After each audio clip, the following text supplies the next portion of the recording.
உங்கள் அனைவருக்கும் என் இனிய விநாயகர் சதுர்த்தி நல்வாழ்த்துக்கள் ஃப்ரெண்ட்ஸ். இன்றைக்கி நான் எப்படி செலிப்ரேட் பண்ணேன் அப்படி தான் பார்க்க போகிறோம். காலை பாகு வெல்லம் நல்லா துருவி வச்சுருக்கேன். அடுத்தது பிரெட் டோஸ்ட் காலை பிரேக்ஃபாஸ்ட்டுக்கு பண்ணியிருக்கேன். அடுத்தது சுண்டல் நைட்டே ஊற வச்சாச்சு. இடியாப்ப மாவும் அவலும் கொழுக்கட்டைக்கு எடுத்து வச்சுருக்கேன். கடலையும் எள்ளும் வறுத்து வச்சுட்டு இருக்கேன். ஸோ பூர்ணத்துக்கு நம்ம எல்லாம் ரெடியாக பண்ணிடலாம். அப்புறம் கொழுக்கட்டை செய்ய எல்லா இன்ஸ்ட்ருமெண்ட்டும் ரெடியாக இருக்குது. அடுத்தது கொழுக்கட்டை மாவும் ரெடியாக இருக்குது. அடுத்து பார்த்திங்கன்னா வெல்லமும் எள்ளு ஏலக்காய் இதெல்லாம் போட்டு அரைச்சோம்னா பூர்ணம் ரெடி ஆகிடுச்சு. அதே மாதிரி தான் கடலையும். அடுத்து பேரிச்சம்பழமும் தேங்காய் சர்க்கரை இதெல்லாம் போட்டு ஒரு பூர்ணமாக ரெடி பண்ணியிருக்கேன். நம்ம எவ்வளோக்கு எவ்வளோ சுடுதண்ணி ஊற்றுறோமோ அந்தளவுக்கு மாவு நல்லா சாஃப்டாக வரும். அடுத்தது அவுலில் இனிப்பு கொழுக்கட்டையும் கார கொழுக்கட்டையும் மாவு பண்ணியிருக்கேன். இதை செஞ்சிடணும். சுண்டல் தாளித்து போட்டிருக்கேன். இங்கே நான் ஒரு பக்கம் செஞ்சிட்ருக்கேன். இப்போ ஹாலில் என் பொண்ணும் அவங்க அப்பாவும் கொழுக்கட்டை செய்ய சொல்லி எல்லாமே கொடுத்துருந்தேன். அதெல்லாம் அவங்க செஞ்சிட்ருக்காங்க.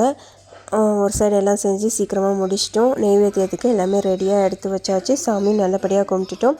இன்றைக்கி சனிக்கிழமை அப்படின்றனால எங்களுக்கு கொஞ்சம் லீவ் கிடச்சிருக்கு. இல்லைனா ஸ்கூல் ஆஃபீஸுன்னு எல்லாம் கிளம்பி போயிடுவாங்க. நான் மட்டும் தான் தனியாக கும்பிட்டுட்டு இருக்கணும்.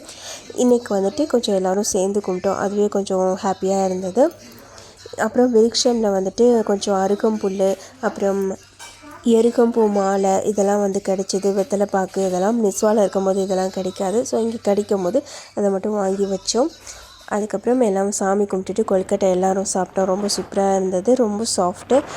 நாங்கள் சாமி கும்பிட்டு முடிக்கல மணி ஒரு 12 மணிக்கிட்ட ஆயிடுச்சு. நீங்களாம் எத்தனை மணிக்கு சாமி கும்பிட்டீங்க அப்படின்னு சொல்லிட்டு எனக்கு கமெண்ட் பண்ணுங்கள். அடுத்து பார்த்திங்கன்னா சாமிக்கு உடச்ச தேங்காய் இருக்குது இல்லைங்களா, அதை இமிடியேட்டாக திருவி வச்சிடலாம் அப்படின்ட்டு. ஏன்னா ஃப்ரிட்ஜில் வச்சு அதுக்கப்புறம் காஞ்சி போய்ட்டு திருவுறத்துக்கு ரொம்ப கஷ்டமாக இருக்குது. அதனால் திருவி அதை நம்ம ஸ்டோர் பண்ணிடலான்னு சொல்லிட்டு உடனே ஸ்டோர் பண்ணியாச்சு. இதை ஃப்ரீசரில் போட்டால் 1 வீக் அப்படியே இருக்கும். அடுத்து பார்த்திங்கன்னா மதியம் வடை போடலாம் அப்படின்ட்டு. ஏன் இந்த வடை நான் சாமிக்கு வைக்கலன்னா, இந்த வடையில் ஏற்கனவே கொஞ்சம் எடுத்து மாவில் கொஞ்சோண்டு எடுத்து நான் பால் பணியாரம் பண்ணிட்டேன். அதனால் இதை சாமிக்கு வைக்க வேணாம் அப்படின்னு சொல்லிட்டு நான் மதியம் லஞ்சுக்கு சைட் டிஷ்ஷாக வச்சுக்கலாம் அப்படின்னு வச்சுருக்கேன். சாதம் அடித்து நேற்று வெள்ளிக்கிழமை அன்னைக்கு வெண்டைக்காய் சாம்பார் வச்சுருந்தேன். ஸோ அதான் எங்களோட லஞ்சு.